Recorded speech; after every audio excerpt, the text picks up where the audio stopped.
University Vallabh વિદ્યાનગરનો 67મો પદવીદાન સમારોહ યોજવામાં આવ્યો। રાજ્યપાલ આચાર્ય દેવવ્રતજીએ પ્રાચીન પરંપરા સાથે નૈતિક, મૂલ્યનિષ્ઠ અને કર્મઠ શિક્ષણ દ્વારા જ સમાજ નવનિર્માણ શક્ય હોવાનું જણાવ્યું હતું। સાથે જ તેમણે કહ્યું કે વડાપ્રધાન નરેન્દ્રભાઈ મોદીએ વિરાસત ભી વિકાસ ભી અને આધ્યાત્મિકતાથી આધુનિકતાના મંત્ર સાથે દેશને 2047ના વર્ષ સુધીમાં વિકસિત ભારત બનાવવાનો સંકલ્પ કર્યો છે।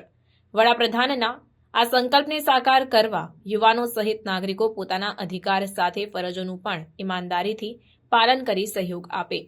સરદાર પટેલ યુનિવર્સિટી વલ્લભ વિદ્યાનગરનો 67મો પદવીદાન સમારોહ રાજ્યપાલ અને યુનિવર્સિટીના કુલાધિપતિ આચાર્ય દેવવ્રતજીની ઉપસ્થિતિમાં યોજાયો હતો। આ પદવીદાન સમારોહમાં રાજ્યપાલ આચાર્ય દેવવ્રતજી, ઉચ્ચ અને ટેકનિકલ શિક્ષણ મંત્રી ઋષિકેશભાઈ પટેલ અને શિક્ષણ રાજ્યમંત્રી પ્રફુલભાઈ પાનચેરિયાએ વિવિધ વિદ્યાશાખાના 16,218 વિદ્યાર્થીઓને સ્નાતક અને અનુસ્નાતકની પદવી તથા 100 તેજસ્વી વિદ્યાર્થીઓને તેમની શૈક્ષણિક સિદ્ધિ માટે સુવર્ણચંદ્રક એનાયત કર્યા હતા।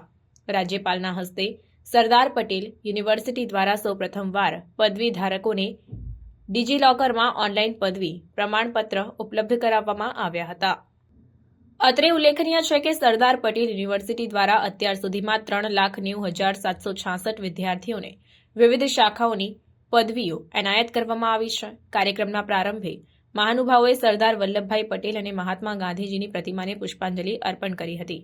આ પ્રસંગે કુલ સચિવ ડોક્ટર ભાઈલાલભાઈ પટેલ, પોલીસ અધિક્ષક ગૌરવ જસાણી, નિવાસી અધિક કલેક્ટર RS દેસાઈ, અગ્રણી રાજેશભાઈ પટેલ, પૂર્વ ધારાસભ્ય સંજયભાઈ પટેલ, ચારુતર વિદ્યા મંડળના પ્રમુખ Bhikhubhai Patel, board of management, academic કાઉન્સિલના સભ્યો, ફેકલ્ટી ડીન, વિવિધ કોલેજના આચાર્યો, અધ્યાપકો, કર્મચારીઓ તથા વિદ્યાર્થીઓ અને વાલીઓ મોટી સંખ્યામાં ઉપસ્થિત રહ્યા હતા।